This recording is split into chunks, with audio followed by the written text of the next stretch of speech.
Picture this: the most exclusive wedding venue in Manhattan. Crystal chandeliers worth more than most people's homes casting golden light across Italian marble floors. 700 of the city's elite gathered in silk gowns and tailored tuxedos, champagne flutes raised in celebration. But outside, a different kind of energy filled the air. The bride's mother whispered nervously to her sister about the guest list. The groom adjusted his cufflinks for the 10th time, his jaw clenched with anticipation. Because today wasn't just about celebrating love. Today was about settling scores. Daniel Richardson had sent an invitation to his ex-wife, Grace, not out of kindness, not out of closure, but out of pure, calculated cruelty. He wanted her to witness his triumph, to see what she had lost, to feel the sting of her own poverty against the backdrop of his newfound wealth. He had planned every detail to maximize her humiliation. What he didn't plan for was the sound of that engine pulling up outside, the way conversations stopped mid-sentence, the way his confident smirk would freeze on his face when she stepped out of that gleaming Rolls-Royce, diamonds catching the afternoon light, wearing a gown that cost more than his monthly salary used to be. In that moment, everything he thought he knew about winning and losing was about to change forever. Before we continue with this incredible story, let us know in the comments where you're watching from. We'd love to hear from you. And if you're new here, click on the subscribe button so you never miss any of our upcoming videos. To understand what happened that day, you need to know the players in this unforgiving game of pride and betrayal. Daniel Richardson was everything America celebrates in a success story. Ambitious, charming when it served him, and relentlessly focused on climbing higher. At 32, he had transformed himself from a struggling law student drowning in debt to a corporate attorney with corner office ambitions. His smile was practiced, his handshake firm, his suits expensive. But beneath the polished exterior lived a man haunted by memories of poverty, of government assistance, of being looked down upon by people who never had to count pennies for milk. Grace Williams had been his wife during those dark years. 28 years old, with gentle brown eyes that saw the best in everyone, she had worked double shifts at a diner while taking night classes to become a teacher. Grace was the kind of woman who remembered birthdays, who could make a feast from leftovers, who held you when the world felt too heavy. She believed in Daniel when he didn't believe in himself, sacrificing her own dreams to fund his education, selling her grandmother's jewelry to pay for his bar exam. For 5 years, she was his anchor, his home, his everything. Then there was Clara Whitman, the bride. 26, blonde, beautiful in that effortless way that comes with generational wealth. Her father owned half the commercial real estate in Manhattan, her mother sat on charity boards, and Clara herself had never worked a day in her life by choice, rather than necessity. She collected Daniel like other women collected handbags, attracted to his hunger for success and his willingness to do whatever it took to get there. She represented everything Daniel thought he wanted, a ticket into a world where money was never a question, where respect came with your address. The collapse of Daniel and Grace's marriage didn't happen overnight. It eroded slowly, like water wearing away stone. It started with small comments. Daniel returning from law firm events, frustrated and bitter. "Did you see how they looked at my clothes tonight? How they acted when I mentioned where we live?" Grace would try to comfort him, remind him that his character mattered more than his car payment, but Daniel had tasted something different. He had glimpsed a world where people listened when you spoke, where your opinions mattered because your bank account gave them weight. The breaking point came during his final year at the firm. Grace had been working 16-hour days, covering his share of their rent, while he focused on landing a permanent position. She came home exhausted, feet swollen from standing all day, hands smelling like grease and coffee. Daniel sat at their tiny kitchen table, scrolling through social media, looking at his classmates' engagement announcements and vacation photos. "I can't do this anymore," he said without looking up. Grace thought he meant the stress, the late nights, the financial pressure. She sat beside him, ready to problem solve, to sacrifice more, to find a way forward together. "What if I picked up a weekend shift?" she offered. "We could save faster." Daniel's laugh was bitter. "Grace, you don't understand. I'm embarrassed. Of us. Of this." He gestured around their small apartment, at her work uniform draped over a chair, at the coupon organizer she kept by the door. "I'm going places, and you're holding me back." The words hit her like physical blows. 5 years of love, of partnership, of believing they were building something together, reduced to an embarrassment. Daniel didn't just leave her for Clara. He rewrote their entire history, painting Grace as clingy, as small-minded, as someone who couldn't understand his ambitions. He told anyone who would listen that she had been jealous of his success, that she tried to keep him from reaching his potential. The divorce papers cited irreconcilable differences, but the real reason was simpler and more devastating. Daniel had decided that Grace wasn't worth keeping once he could afford to trade up. The months after Daniel left were the darkest of Grace's life. She had built her entire world around their partnership, and suddenly she was adrift. The apartment they had shared was too expensive for her teacher's salary alone. She moved into a studio in a neighborhood where sirens wailed through the night, and her downstairs neighbor played music until dawn. For the first time in her adult life, Grace felt truly alone. Her family, never supportive of her marriage to begin with, offered more "I told you so" than actual help.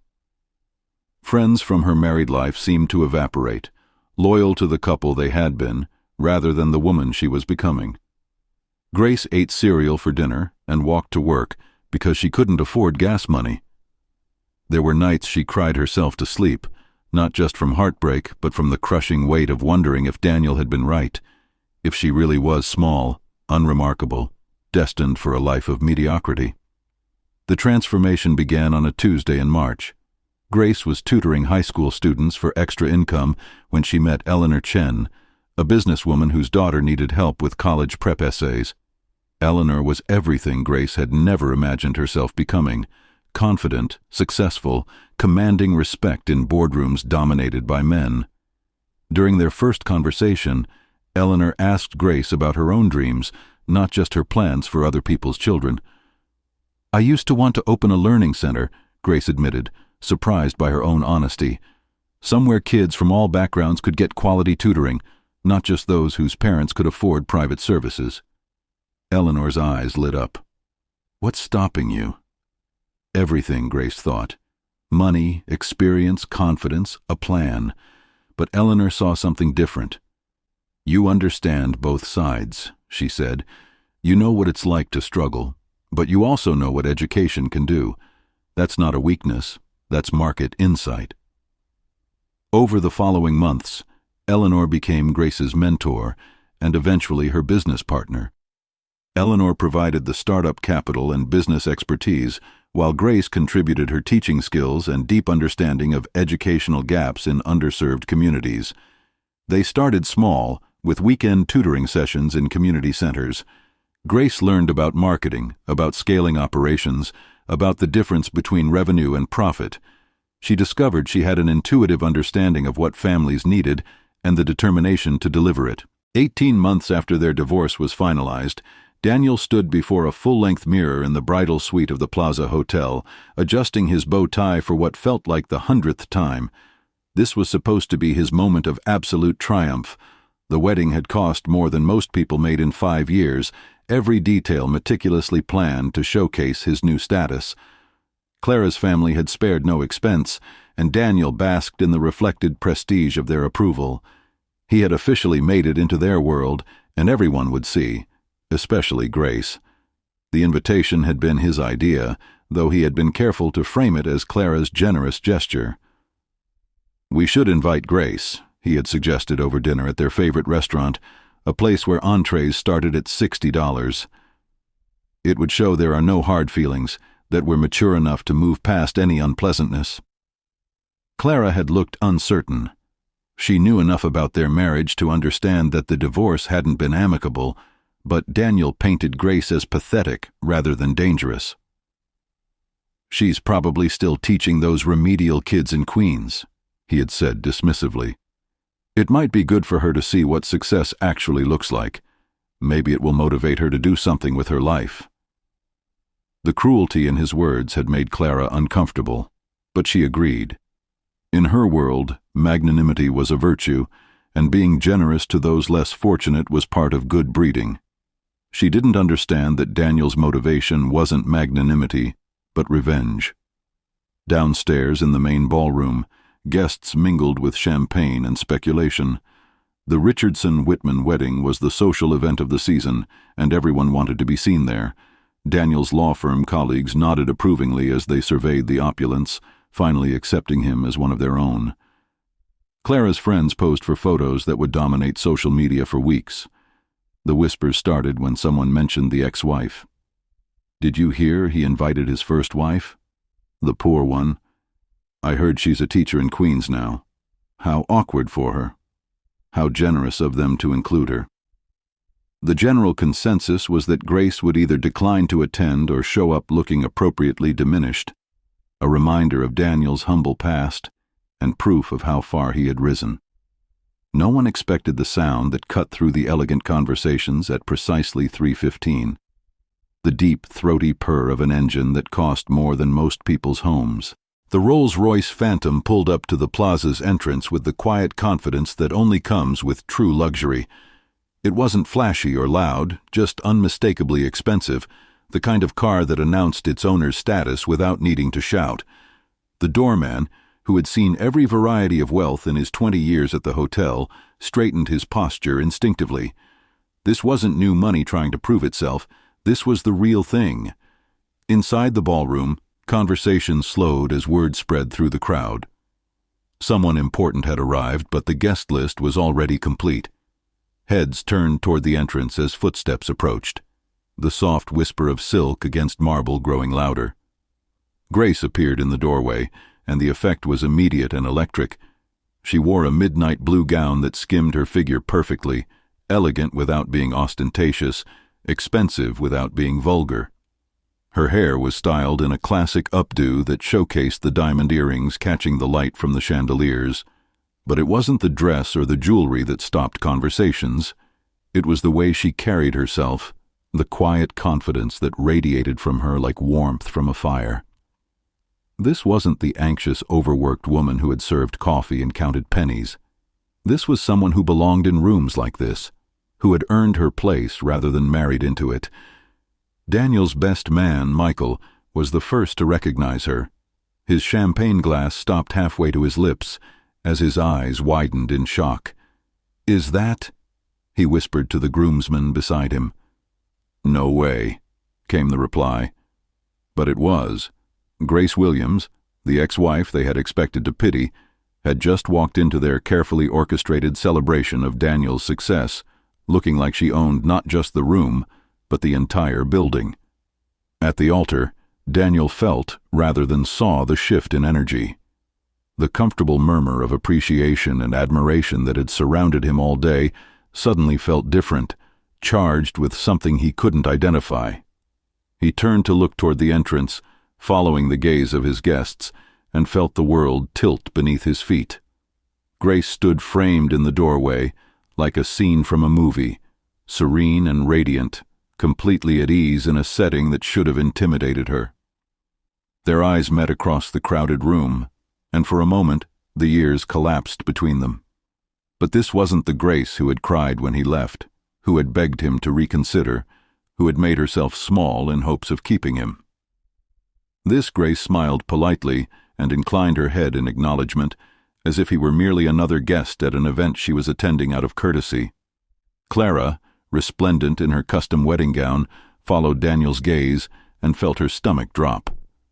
She had expected to feel superior to the ex-wife, to offer gracious sympathy to a woman clearly outmatched by the current Mrs. Richardson.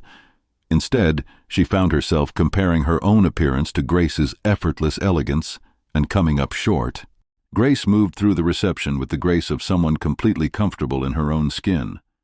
She accepted champagne from passing waiters, made polite conversation with other guests, and navigated the social dynamics of the room as if she had been born to them.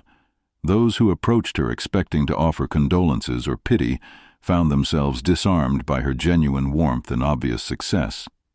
"Grace Williams," she introduced herself to Clara's Aunt Margaret, extending a perfectly manicured hand. "I'm Daniel's former wife."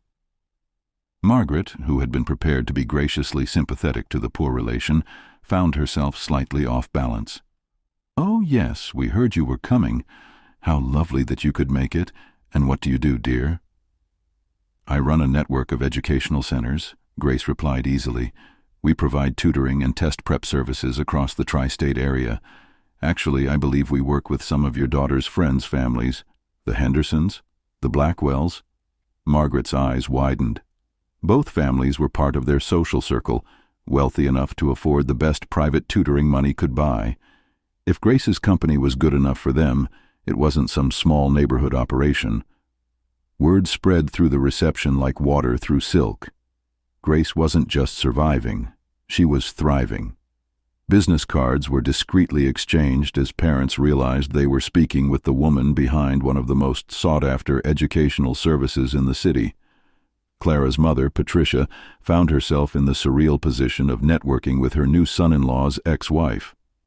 "We've been looking for a good SAT prep program for Clara's younger brother," she confided, apparently forgetting that such services weren't necessary for family members. "Would you have time to discuss what you offer?" Grace handed her a business card with the same professional courtesy she showed everyone. "I'd be happy to have my team reach out. We're always excited to work with families who prioritize education." Daniel watched from across the room as Grace commanded attention and respect from the very people he had spent years trying to impress. The woman he had dismissed as small-minded and lacking ambition was casually discussing expansion plans that dwarfed his own professional achievements. She mentioned her recent acquisition of a competitor, her plans for a scholarship program, her partnership with the city's Department of Education. Each revelation hit him like a physical blow, undermining everything he had told himself about their relationship, about her limitations, about his justified decision to leave. The moment everyone had been unconsciously waiting for came during the reception's formal toasts. Daniel stood at the microphone, champagne glass raised, ready to deliver the speech he had practiced for weeks. He spoke about new beginnings, about finding true partnership, about leaving the past behind to embrace a better future. His words were carefully chosen to sound magnanimous, while subtly demeaning his previous life, his previous wife. But as he spoke, his eyes kept drifting to Grace, who listened with the polite attention she might give any speaker at any event. When he finished, the applause was enthusiastic but routine. Then the unexpected happened. Clara's father, Thomas Whitman, took the microphone for what everyone assumed would be the traditional father of the bride speech. Instead, he surprised everyone by acknowledging Grace directly. "I want to recognize someone special who honored us with her presence today," he said, raising his glass toward Grace. "Daniel's former wife, Grace, has built something truly remarkable with her educational company. My own business partners speak highly of her work, and I understand she's expanding internationally. It takes real vision and courage to build something from nothing, and we're honored to have an entrepreneur of her caliber celebrating with us today." The toast was unexpected and genuine, born from Thomas's respect for actual achievement rather than social positioning. The room raised their glasses to Grace, who accepted the recognition with gracious humility. Daniel felt the ground shifting beneath him, his narrative crumbling in real time. But Grace wasn't finished. When Thomas offered her the microphone, she accepted it with quiet confidence. "Thank you, Thomas. That's very kind." She looked around the room, her gaze calm and assured. "I want to thank Daniel and Clara for including me in this beautiful celebration. Endings are often just disguised beginnings, and sometimes what feels like loss is actually liberation." Her voice was clear and measured, carrying to every corner of the silent room. "Daniel, when you left, I thought my world was ending. I felt lost, worthless, like I had failed at the most important thing I would ever do. But you gave me something precious, though I don't think you meant to. You gave me the gift of necessity, the necessity to discover who I really was when I wasn't defined by being someone's wife, the necessity to find my own dreams, my own strength, my own worth. The room was completely still now, every guest hanging on her words. So thank you. Thank you for leaving me, because it was the push I needed to find myself. Thank you for showing me that my value didn't depend on anyone else's recognition.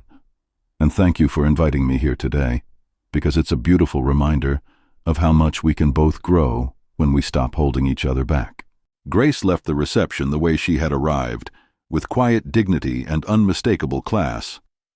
She said goodbye to the guests, who had warmed to her throughout the evening, exchanged contact information with potential clients, and offered Clara genuine congratulations on her wedding day.